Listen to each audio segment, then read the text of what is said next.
Isu perselingkuhan Ricky Harun dengan seorang wanita muda asal Bandung membuat sosok Hervisa Novianti, istri Ricky, menjadi sorotan.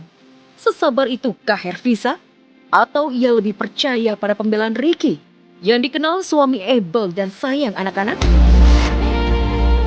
Namun seiring berjalannya waktu, hati Hervisa mulai goyah. Bahkan keputusan Hervisa untuk memaafkan Ricky masih menuai beragam komentar netizen. Dan tak sedikit netizen mendorong Hervisa segera menggugat cerai Ricky Harun. Netizen khawatir Ricky akan mengulanginya lagi.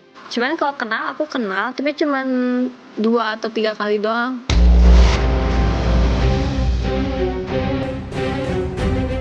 Ternyata rumah tangga Ricky dan Hervisa tidak seharmonis yang ditampilkan di sosial media.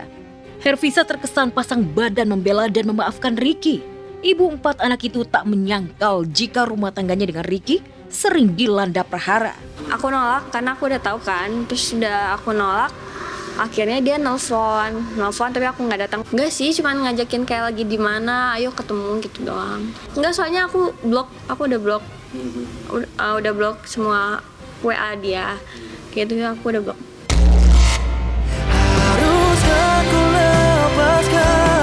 Dan mencoba untuk menepis kalau keluarganya terguncang dan berada di ujung tanduk, Hervisa dan Ricky Harun pamer kekompakan dengan anak-anaknya. Belum lama ini mereka memposting aktivitas terbaru dengan anak-anaknya dengan quality time di rumah sembari membuat cookies kesukaan para kiddos. Oke. Oh, crispy. Hah? Oh, disuapin. Enak. Jadi kalau cake-nya aja, Ri, dari 1 sampai 10 buatan kalian berapa? 10. 9. Kalau mama, kalau menurut mama 9,9. Aku juga.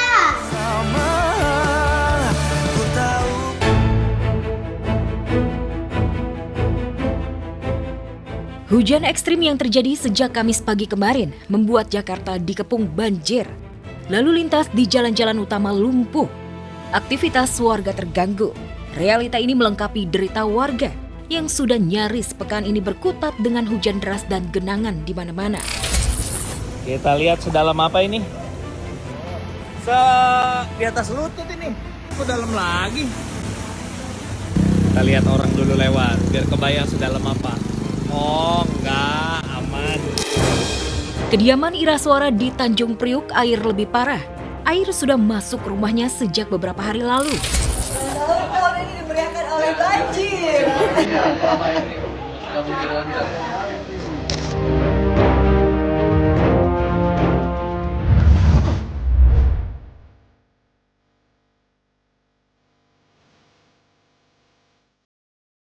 25 Januari lusa, Marcel Darwin akan bertolak ke Tanah Suci untuk melangsungkan ibadah umroh.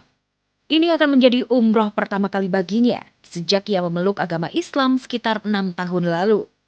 Rencananya Marcel umroh dengan istri tercinta. Beberapa tahun belakangan ini, saya suka ngeliat teman-teman saya pada pergi umroh. Enak banget umroh, lu pasti pengen balik, lu pasti pengen ini. Lu cobain deh sesekali kayak gitu. Terus saya juga kasih tahu ada beberapa teman, lu kalau minta doa sama Allah, minta yang baik-baik. Kayak lu minta umroh, minta apa, minta ini. Ntar pasti lu dikasih rezekinya lancar untuk mendapatkan semua itu. Nah, jadi itu akhirnya umroh itu masuk dalam setiap doa saya, Bang. Saking bahagianya, hari-hari pun diisi dengan persiapan umroh. Dari doa-doa, amalan-amalan saat di sana, hingga memperlancar cara mengenakan baju ihram.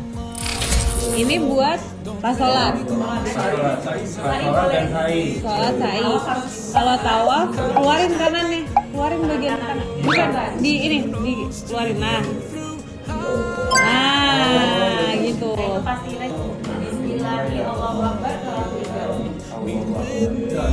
Ya, tanggung jawab saya sebagai seorang muslim harus belajar agama gitu loh. Apalagi saya jadi kepala keluarga, punya istri, punya anak, yang harus tanggung juga sebagai imam. Jadi kan semuanya saya nggak bisa yang serta-merta lepas itu aja. Dan kebetulan banget istri saya juga rajin ngajarin ya. Now I pray for that day when all this stops and comes.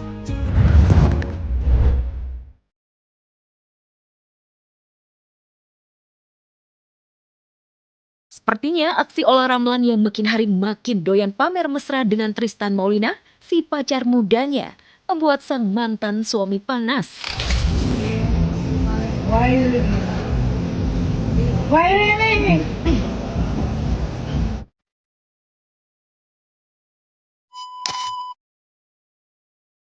Tak mau kalah dengan Ola, Alvar pun mulai unjuk gigi. Tunjukkan romantisan dengan calon istri barunya yang bernama Dania Assegaf.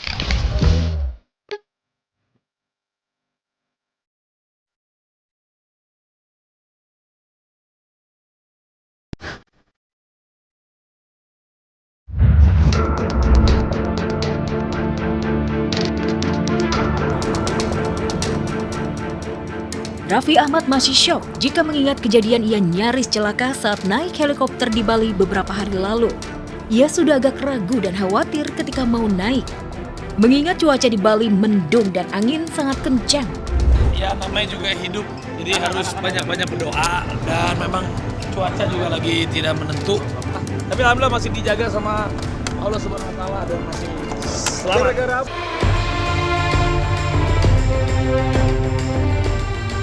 Kekhawatiran Raffi terbukti. Untunglah pilot bisa mengendalikan situasi. Helikopter akhirnya bisa mendarat dengan baik dan penumpang selamat semua. Kalau saya sih orangnya ya udahlah, hidup mati kita kan di tangan Allah ya. Kita banyak-banyak berdoa.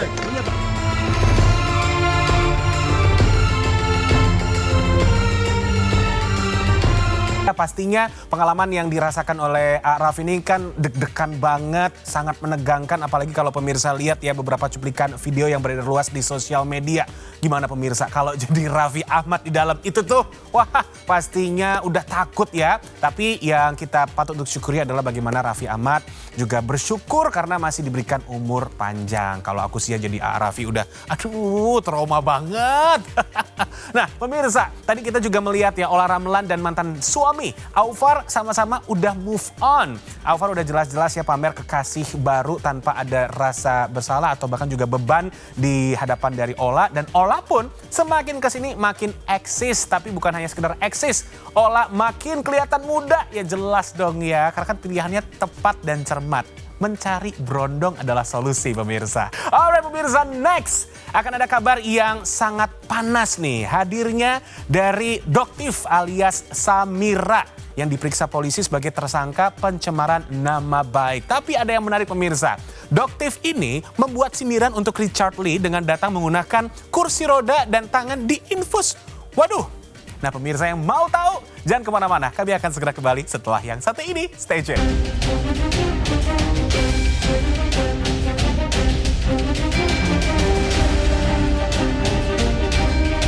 Kata berdamai seolah tidak pernah ada dalam kamus Doktif Samira Farahnas dengan seterunya Richard Lee. Kemarin Samira memenuhi pemeriksaan lanjutan atas laporan Richard Lee terkait kasus dugaan pencemaran nama baik. Namun menurutnya nggak seperti Richard Lee yang nggak gentle saat panggilan polisi beberapa waktu lalu. Samira memegang janjinya untuk tetap hadir. Kedatangan Samira lain dari biasanya. Ia seolah menyindir Richard Lee. Datang ke kantor polisi dengan menggunakan kursi roda, juga tampak tangannya diinfus. Kondisi tersebut menarik perhatian publik dan media yang hadir di lokasi. Habis tadi juga cek ke klinik, capek banget. Tapi bagaimanapun juga kan dokter sudah janji untuk kooperatif ya. Kita datengin panggilan penyidik ya, untuk sebagai panggilan sebagai TSK gitu. Walaupun dalam kondisi sakit, Doktif Samira tetap kooperatif dengan memenuhi panggilan penyidik. Tak seperti Richard Lee, yang menurut Samira 1000% yakin jika musuhnya itu sengaja mengulur-ngulur waktu pemeriksaan dan penahanan. Maka sekarang Doktif Samira gercep mengawal dan mengantisipasi manuver hukum Richard Lee. Jadi di sini Doktif tuh stres banget. Stresnya bukan karena kasusnya Doktif ya sebenarnya ya. Stres itu karena memikirkan teman sejawatnya Doktif ya. Ya bagaimanapun juga kan seorang DRL itu kan teman sejawat ya. Tapi dia dihadapkan dengan ancaman 12 tahun. Itu kan ancaman yang bukan hal yang mudah gitu kan. Jadi Doktif juga memikirkan kok gimana ya perasaannya Doktif ini kok bisa membuat orang bisa jadi masuk penjara.